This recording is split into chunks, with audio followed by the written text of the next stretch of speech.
అందరికీ నమస్కారం. ఆయుర్వేద అభిమానులందరికీ స్వాగతం. నేను గుండెపనేని రాజశేఖర్. నేను సాంప్రదాయ ఆయుర్వేద వైద్యుని. గడిచిన 17 సంవత్సరాలుగా నేను వివిధ రకాల వ్యాధులకు ఆయుర్వేద చికిత్సలు అందిస్తున్నాను.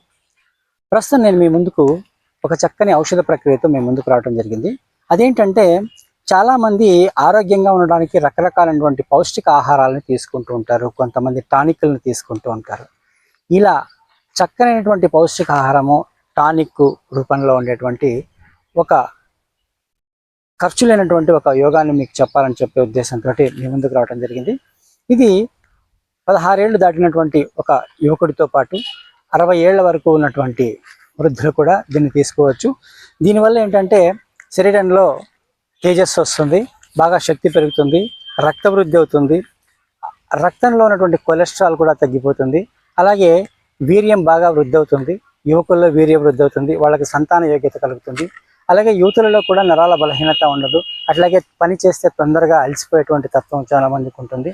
అలాంటివి ఏమీ ఉండకుండా ఈ రకమైన ఇప్పుడు నేను చెప్పబోయేటువంటి ప్రక్రియ మీకు పనిచేస్తుంది.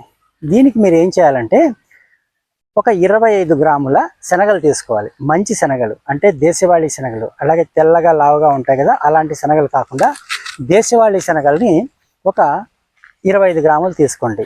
25 గ్రాములు తీసుకుని దీనికి ఏం చేస్తారంటే, మీరు 250 గ్రాముల నీళ్ళని, అంటే ఒక 1/2 లీటర్ నీళ్ళని మొదటిసారిగా ఏం చేస్తారంటే, ఒక గ్లాస్ నీళ్ళు వేసేసి శనగల్ని కొంచెం కదిపి నీట్గా కదిపేసి దాన్ని ఆ నీళ్ళని పడేసేయండి.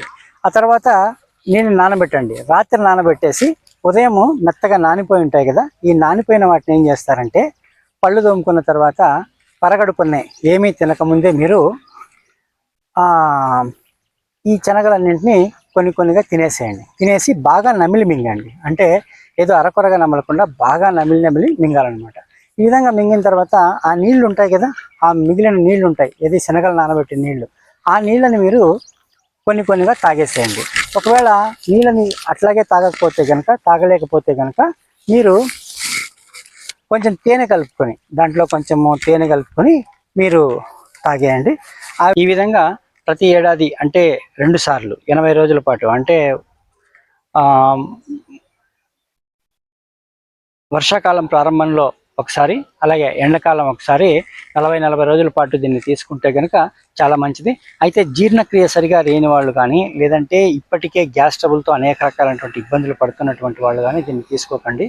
దీన్ని తీసుకోవడంతో అనేక ఉపయోగాలు ఉన్నటువంటి మాట నిజమైనప్పటికీ, జీర్ణక్రియ సరిగా లేనటువంటి వాళ్ళు తీసుకుంటే మాత్రము కొంత ఇబ్బందులు ఎదుర్కోవాల్సి వస్తుంది. అట్లా ఒకవేళ నాకు గ్యాస్ ట్రబుల్ ఉంది అయినప్పటికీ నేను దీన్ని తీసుకోవాలనుకుంటున్నాను అనుకుంటే, మీరు ఏం చేయాలంటే, తరచూ దీన్ని తీసుకుంటున్నప్పుడు అంటే వారానికి ఒకసారి, 10 రోజులకు ఒకసారి మోషన్ టాబ్లెట్ వేసుకోవాలన్నమాట. ఒక 5-6 సార్లు విరేచనం అయితే కనుక ఈ రకమైనటువంటి ఇబ్బంది లేకోకుండా ఉంటుంది మీకు. కాబట్టి దీన్ని ప్రయత్నం చేయండి. ఎవరైనా సరే మీకు ఏదైనా అనుమానం ఉంటే కూడా స్క్రీన్ మీద కనిపిస్తున్నటువంటి నా నెంబర్కి కాల్ చేసినా నేను ఆ అనుమానాన్ని మీకు నివృత్తి చేస్తాను. ఇది ఇవాళకి. నేను మరో వీడియోతో మళ్ళీ కలుసుకుంటాను. అంతవరకు సెలవు. నమస్కారం.